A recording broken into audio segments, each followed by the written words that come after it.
ಅಯ್ಯೋ ಅಮ್ಮ, ಯಾಕಮ್ಮ ಯಾಕೆ ಅಳ್ತಾ ಇದೆಯಾ? ಏನಾಯ್ತು? ಏನಿಲ್ಲಣ್ಣ, ಅದು ಮೇಲ್ ಬರ್ತಿರ್ಬೇಕಾದ್ರೆ ಯಾವ್ದೋ ಒಂದು ಹುಳ ಅಣ್ಣ. ಯಾವ ಹುಳ ಅಂತ ಗೊತ್ತಾಗಿಲ್ಲ, ಕಣ್ಣಕ್ ತಾಕ್ತು. ಅದು ಆಗ ನಾನು ಚೆನ್ನಾಗಿ ಉಜ್ಕೊಂಡ್ಬಿಟ್ನಾ, ಕಣ್ಣೀರ್ ಬಂದ್ಬಿಡ್ತು. ಕೆಳಗಡೆ ಬಂದ್ರೆ ನೀನ್ 1000 ಕಾರಣ ಕೇಳ್ತೀಯ ಅಂತ ನಾನು ಇಲ್ಲೇ ಇದ್ಬಿಟ್ಟೆ. ಏನಮ್ಮ ನೀನು?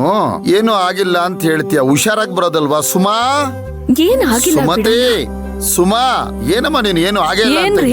ಇಲ್ಲಿ ನೋಡಿ, ಇಲ್ಲಿ ಮಗು ಮೆಟ್ಲತ್ಕೊಂಡ್ ಬರ್ಬೇಕಾದ್ರೆ ದುಂಬಿನೋ ಅದೇನೋ ಬಂದ್ ಹೊಡೆದ್ಬಿಡ್ತು ಅಂತ ಹೇಳ್ತಾಳೆ. ನೋಡೋದೇನು ಅಂತ ತೋರ್ಸು.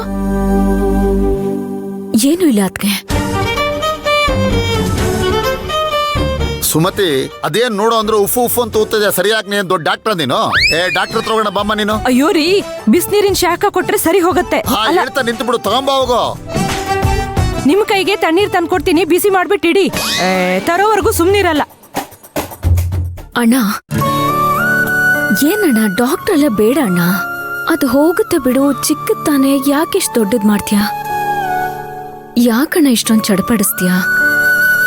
ನನಗ್ ನೋವಾಗ್ತಿದೆ, ಆದ್ರೆ ನನಗಿಂತ ಜಾಸ್ತಿ ನೋವು ನಿನಗಾಗೋ ತರ ಯಾಕಿಷ್ಟು ಒದ್ದಾಡ್ತೀಯ?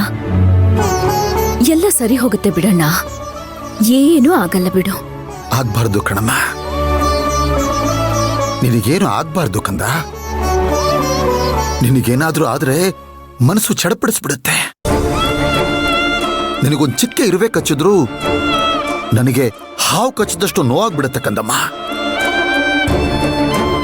ಅದು ಇಲ್ಲಿ ನೋಡು, ಅಮ್ಮ ಇದ್ರಲ್ಲ, ಅಮ್ಮಂಗೇನಾದ್ರೂ ನೋವಾದ್ರೆ ಎಷ್ಟು ನೋವಾಗುತ್ತೋ ಅದಕ್ಕಿಂತ ಜಾಸ್ತಿ ನೋವಾಗುತ್ತೆ ಕಣೋ ನಿನಗೇನಾದ್ರೂ ಆದ್ರೆ.